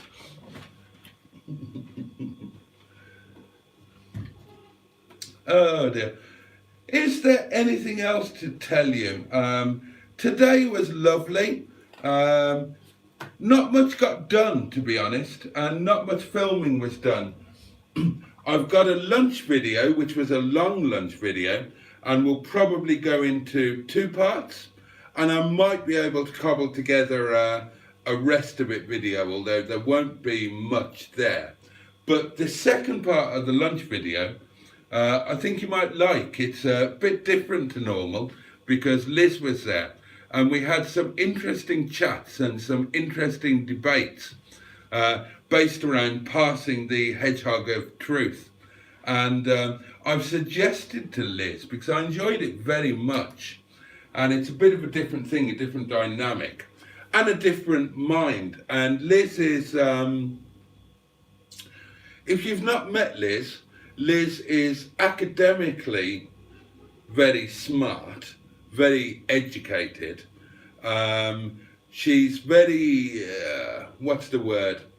Kind of savvy. She's got like street sense. And she has her own opinions, which are well formed and firmly held, and I really enjoy chatting with her, and I have suggested that we do a bit more of that. So yeah, that was pretty much today. Other stuff, are there any updates? Fanny still isn't sold, but there are 2 people, you know, really quite interested, but nothing's actually happened yet. I'm thinking that tomorrow I might do a proper for sale video of Fanny, but it will be a bit of a cheat. I'm just thinking that of all of the videos, there's videos on my channel of Fanny being collected, Mustard picking her up, Mustard's got some of her. I thought I might just collate them all and edit them into one actual for sale video, where the title is like for sale 2003 MGF freestyle blah blah blah, and just collate together all of the pertinent bits of those videos to make an actual for sale video, because Fanny is a tremendous car, and you know, we don't mind sitting on cars until they find the right owner, but it's a shame that in summertime that she's not being used and loved by somebody and bringing smiles to their faces. Liz took the VIN number today, so she's going to give me a full original build sheet on Fanny, and that'll be interesting because of course Fanny is unique, being an MGF registered just so late, and of course it's a freestyle limited edition, so it'll be interesting to see the build sheet. And I'm also going to ping her the VINs for Wetleg and Mingebag and Stigbürt and she's very kindly going to give me all of the build sheets on those as well, which I will personally find very interesting, especially Minge Bag Betty Blue, because obviously of all of them, she's the one that's been uprated. Now, if you're not in the Facebook group, you won't have seen this, but on Saturday, which was the first of the month, I taxed Betty Blue Minge Bag and took her out for a proper thrash. What a car! What a car! I took her onto one of my favourite roads, which has been closed for a year, and it's a twisty, turny road, lots of tight bends, and it goes from the valley right up to the top of Ola Bar. It's probably, I don't know, 4 or 5 miles long. It goes through the forest and then out onto the open tops. Amazing driving road. It's a national speed limit applied, 60 mile an hour. But because it's so twisty, you can drive at pretty much full tilt without breaking the speed limit. And I took Minge Bag up there. Jesus, what a car! What a car! Now, obviously, Minge Bag is a TF135, but with the new ECU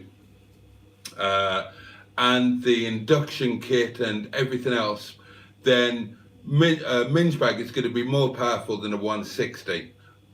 Considerably, discernibly more powerful than a 160. And she's a little flying machine. And then on top of that, you've got those massive 4-pot brakes. So she will stop on a sixpence, unlike any other F or TF. So you can brake later than you would ever imagine possible. And of course, with that carbon fibre induction kit on, and the stainless steel sports exhaust system, the sound is amazing. I had the best time. What a fantastic car. And I also mentioned on Facebook, but I'll mention it here, that if anybody wants to buy her as she is, now obviously Minge Bag has got an issue. The fan is not cutting in. It's probably going to be something simple. I need to get P-scan on. I need to find out what the issue with the fan is, and then just drop it down to the garage and get the boys to sort it. But there's a waiting list at the garage. So that's going to get sorted. But if anybody really wants her, and you want to take her as she is, and she's absolutely fine, drives fantastically, you just can't let her sit in traffic for too long. If you're going to be sitting in a traffic jam, you've just got to turn her off, basically. Otherwise, you wouldn't know any difference. So, if anybody wants her at a highly preferential price as is, do get in touch, do give me a shout. It's an amazing car. I desperately want to keep her, of course, but you can't keep them all, can you? And, she's not my car, so do get in touch if you would be interested. Otherwise, the work will be done and she'll go up for sale properly. But she'll go up for sale at a bloody proper price. She won't be given away. I sat and went through the file, and the previous owner bought her in August of last year, and from what I can see, he's put 4,000 quid into that car. In the space of 3 months, all in upgrades and whatnot. And my God, don't you notice it when you drive it? Anyway, hang on. Right, where did I get to? Ah, yes, here we are. Did they change the discs too, Matt? Asked Pingu. I wondered that, because if the pads have been stuck on and have been on fire, then surely the discs are going to need changing. Matt says it's definitely better to know the brakes work. 260 quid. Felt that like a kick in the nuts this month. Just insured and tacked it too. Oh, Trace actually said, I went from Boaty to mustard too. Tart. Liz saw it. Oh, right.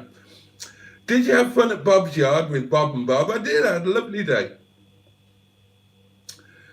Boaty, can you do early videos for channel members like Mustard does, please? Yeah. Yeah, I can.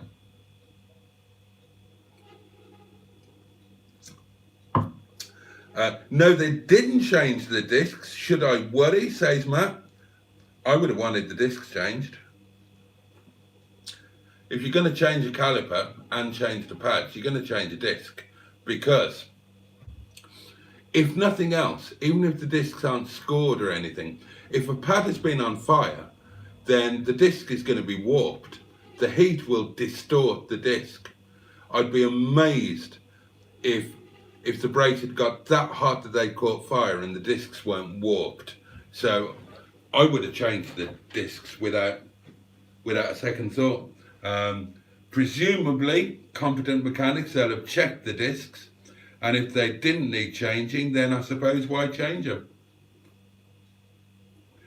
But I'd be amazed if the discs weren't warped. If they reckon the brakes actually caught fire, then surely to God that's going to warp the disc. But I don't know. Boaty goes to the yard and gets nothing done, says Cheeseburger. Haven't heard that before. Yeah, that's what. Joe says, I'd have thought if the brakes were sticking on, they would have ruined the discs, stroke warped them. Yeah, I would have thought so too. Cheeseburger says, I liked Steph's modest minor video from Chateau Impney meet over the weekend. I didn't know that was happening. Neither did I. Yeah, I might have gone there. I've never been to Chateau Impney, and my mother was engaged to the guy who owned it. And the guy who owned it was my brother's father. So I ought to go and have a look at the place.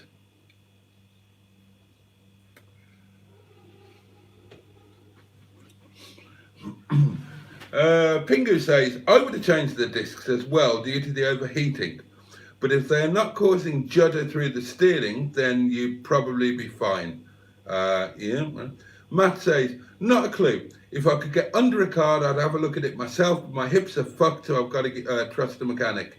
You don't need to get under to have a look. I can't remember what alloys you've got, but you can see through the wheel. You can see the pad and the disc. It would be nice to see a fanny, says Stormtrooper. And Matt says, I'll keep an eye on the discs. Pingu says, they're only 25 to 30 quid on a Streetwise with solid discs. And Cheeseburger says, change the bloody thermostat. Yeah, well, I'll get... you're talking about minge bag, aren't you? I'll get the P-scan on and see if I can figure out what's going on with it. I mean, there are multiple reasons why the fan might not be kicking in. Now, the fan works. When you bridge it, the fan works, so it's not that. So it's going to be the thermostat, it's going to be a sensor, or a dodgy connection or something. It can't be anything serious because everything works. The engine is fine. It's only just had the head done, and the fan is working. It's just not kicking in when it should. So yeah, it's not going to be a big thing. I do love the car though. The temptation would be immense to keep minge bag and sell something else in its place.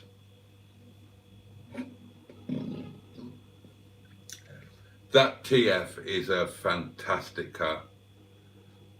I can't remember, especially on Saturday on that road, I can't remember the last time a car put a smile on my face like that. I loved that.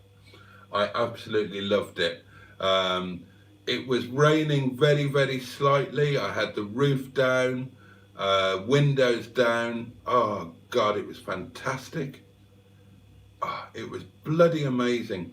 And the car, bored you with this before, the car's got amazing history. It's got history all the way back to day one.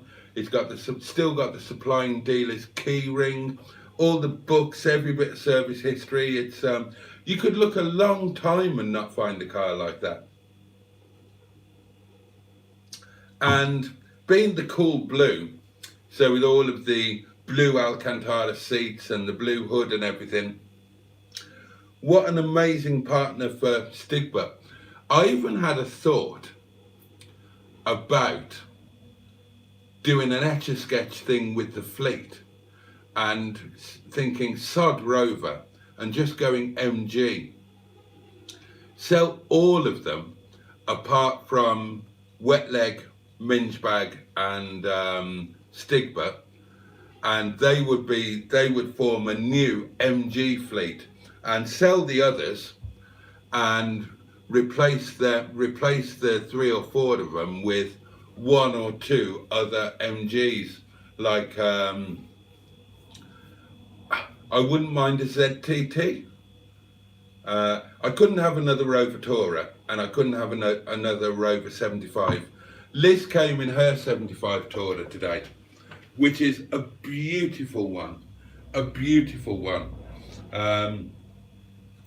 I couldn't have another 75. I've realised that I don't like the styling. I don't like the old mannishness of it.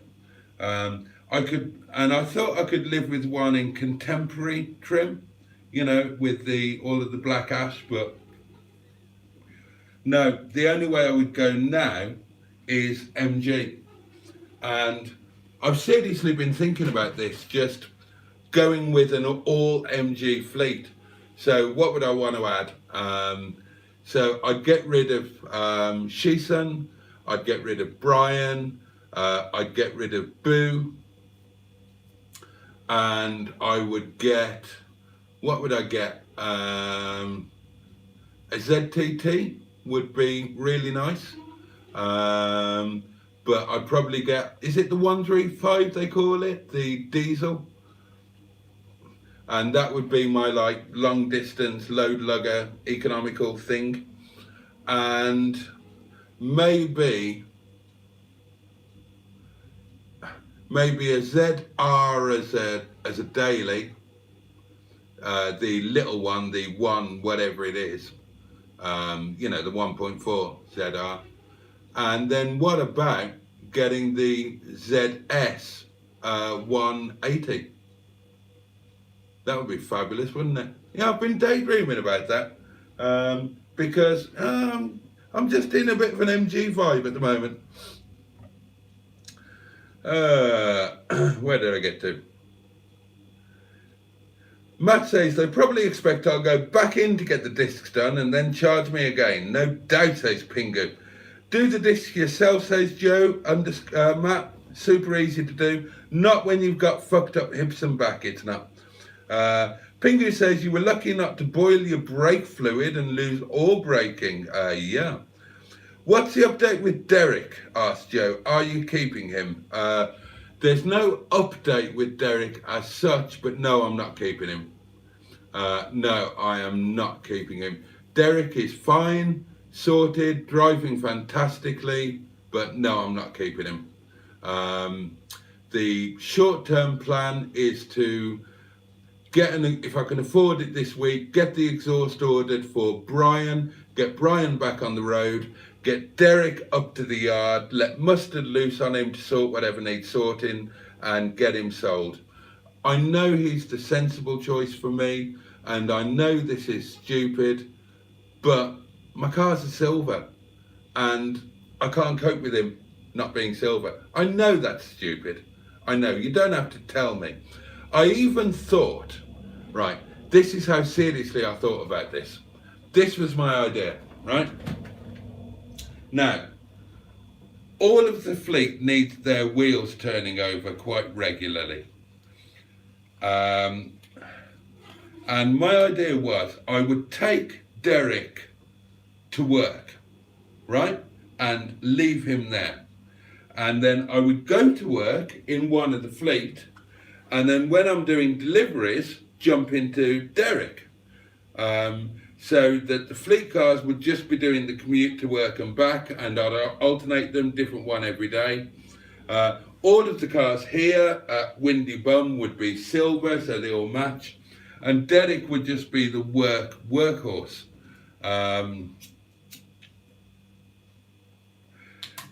It would be one less car clogging up here, and the other benefit would be that if I had a breakdown at work, which, let's face it, can happen and has happened, I wouldn't be in the lurch because I would have a spare... Sorry, that went down the wrong way. Because I would always have a spare car then. And I still haven't totally thrown that idea out of bed. It's still like a possibility. The faff of swapping over cars would be a pain in the neck.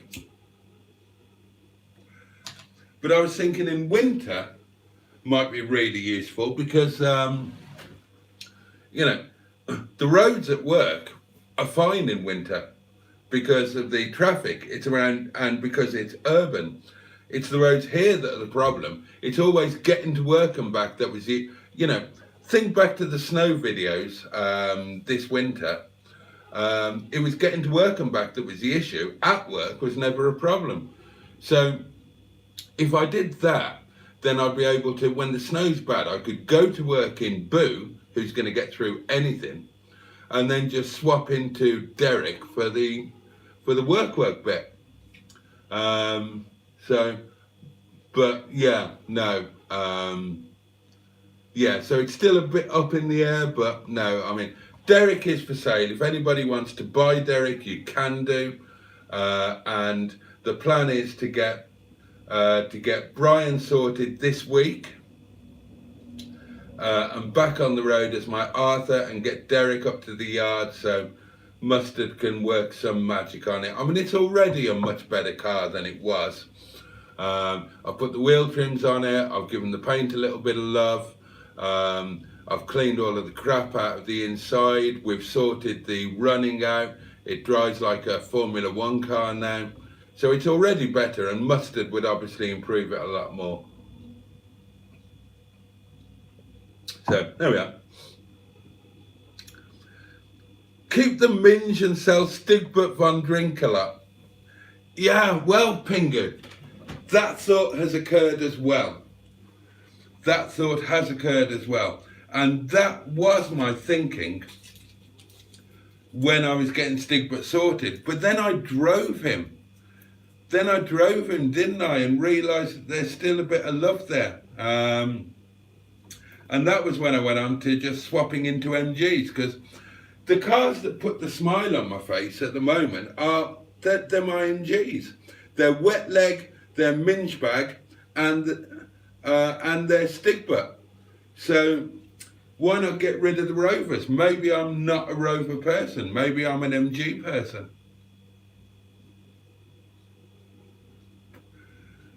Now, plenty to think about. We can even talk about it. What do you think I should do?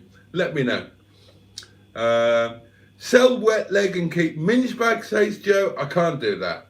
I can't. Wetleg, no. Wetleg, definitely not. I love Wetleg. And I love Minge Bag even more because I've got Wetleg, believe it or not. Because they're like top and tail. You've got like the first, because bear in mind, Wetleg is a pre-facelift, original MGF. And then you've got the last, and I love that. That satisfies my collector's OCD type thing. So I ain't selling Wetleg. I'd sell Shison before Wetleg, or Boo, or Brian. No, not Wetleg, not yet anyway. The love is still too strong, but I love Minge Bag as well. And now I'm in love with Stigbürt. And do you know what? The way I'm feeling at the moment, that's the way to go. MG. Ditch the Rovers. And when I say ditch, I mean find amazing, wonderful, caring homes for them and go down the MG route, because it is the MGs that are putting the smile on my face. And you know how when I started down the Rover thing, and again the OCD kicking in, you know that my aim, my long-term aim, was to have one of each. So a 25, a 45, a 75, etc., etc. Well, maybe I should be doing that with MGs. Yeah, maybe I should. So that would be an F, a TF, an R, an S, a T, and a TT. That'd be a hell of a little, wouldn't that be a nice little fleet?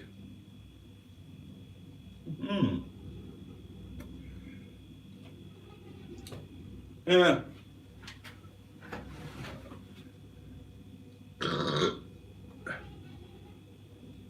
Get yourself an MG3. No idea what that is. No, stick with Rover, says Joe. They're amazing, especially Derek. Yeah. They just don't put a smile on my face the way that the MGs do. Shison is kind of an exception, but that's only because of that amazing gearbox and the personal history with him. I'm sure the MG version would be more exciting to drive. Yeah. Honestly, I feel like I'm going in an MG direction. Yeah, says Matt, at 600 somethings, I'm shocked the car survived. Maybe my cheap Chinese thermometer isn't accurate. Cheeseburger says, the old styling and wood of a pre-project drive is what makes it. I had a Connoisseur SE when I was 30 and loved it. Like the MG though.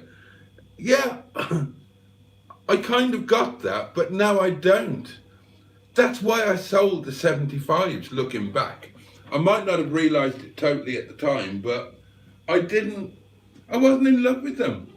I wasn't in love with that styling, not by any manner or means. And, you know, put me in Sir Arthur or put me in Henny and then put me in Stigbürt, and the MG was the way to go, all the way, and still is.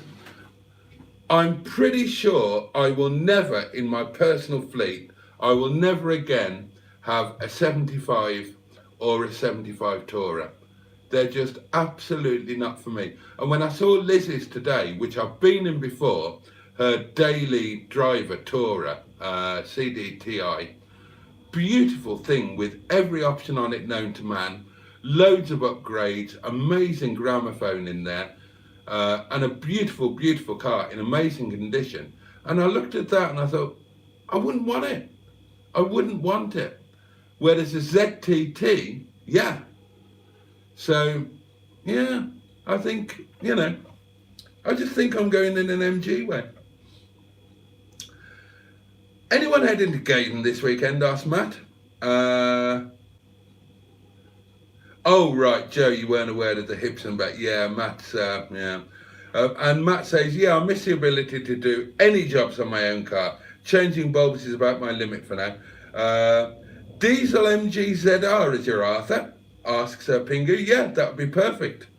That's fair enough, says Joe, and I'm glad you've made a decision, sort of. And I hope Derek goes to a good home. Oh, he will. Hello, kiddies, says Stephen S. Paul. Plus, selling up the cars will free up some money, says Joe. Yeah, but I'll only buy other cars with them. You know what I'm like. For Boaty to be happy, he needs to shrink by 3 feet and dress like the rest of the dwarves. Each new year equals new collection fleet, says Pingo. That's a good idea. Joe says, I agree, a 75 ain't for me as well. I had one and it lasted 2 days before I sold it. They're just a bit too granddad-like for me. Well, you know, if I was still married, I would be a granddad now, except that I would be a Welsh one. I'd be a grampy. But yeah, they just don't do it for me. Whereas the the ZT Stigbürt, I get excited every time I sit in him. And it's things that I didn't realise, like the fact that you sit so much lower down in the ZT and you just get...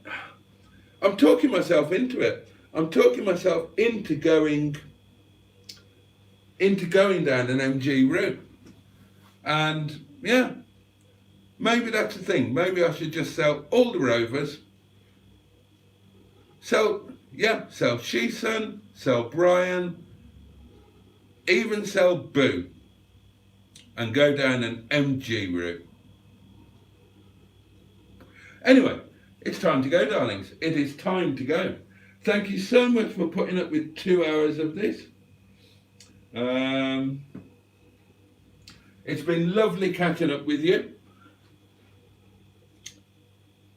MGs are just overall more sporty. Yeah, they kind of are, but yeah, it's the styling, it's everything about them.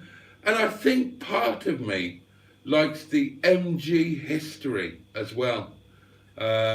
You know, I've got a bit of personal history with MGs, kind of, as you know. I made my living from selling MGs for quite a few years. I've told you before, they were my bread and butter. I used to sell an MGB every day on average, 30 a month.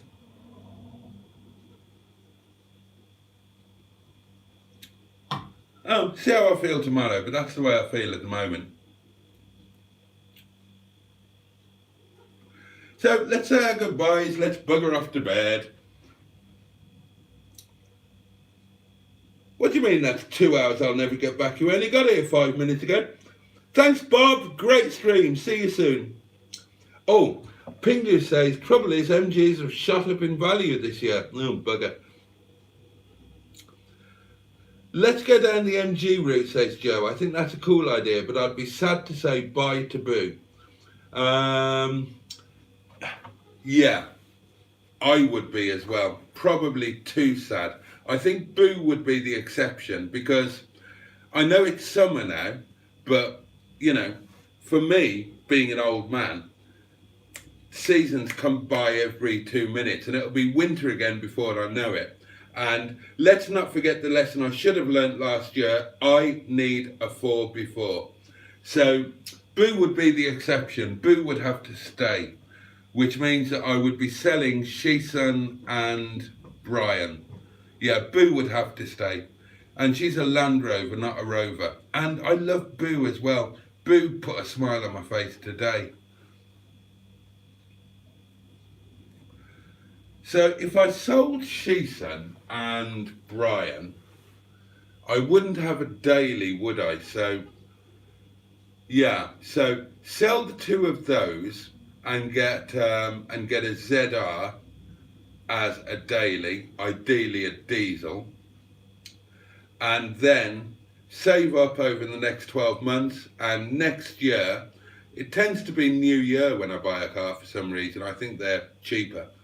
And then next year, aim to buy a ZTT maybe, a ZTT diesel thing. Oh, maybe not, no, because I wouldn't need one if I had Boo, would I? They'd be kind of doing the same job. Maybe a ZS, the one with a stupid rear spoiler. Anyway, let's go to bed. I'm getting peckish again. I could do with my curry. Here we go.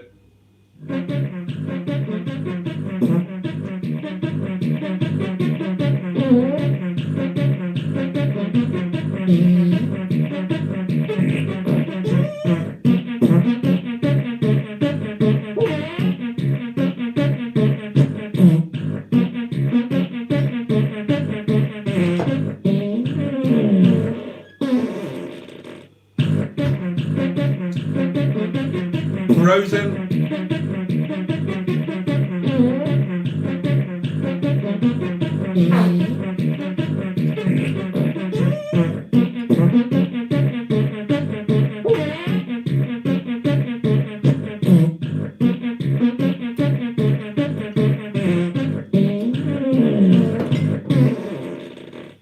Lovely. All right, darlings, thank you so much for your company. I have really enjoyed tonight.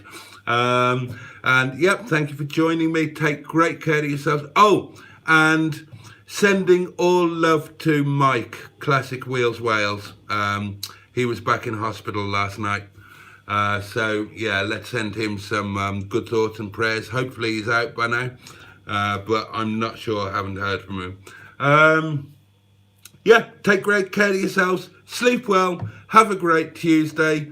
Have a safe and peaceful night. I'll catch you tomorrow night, 11 o'clock. Much love to you all. Bye bye.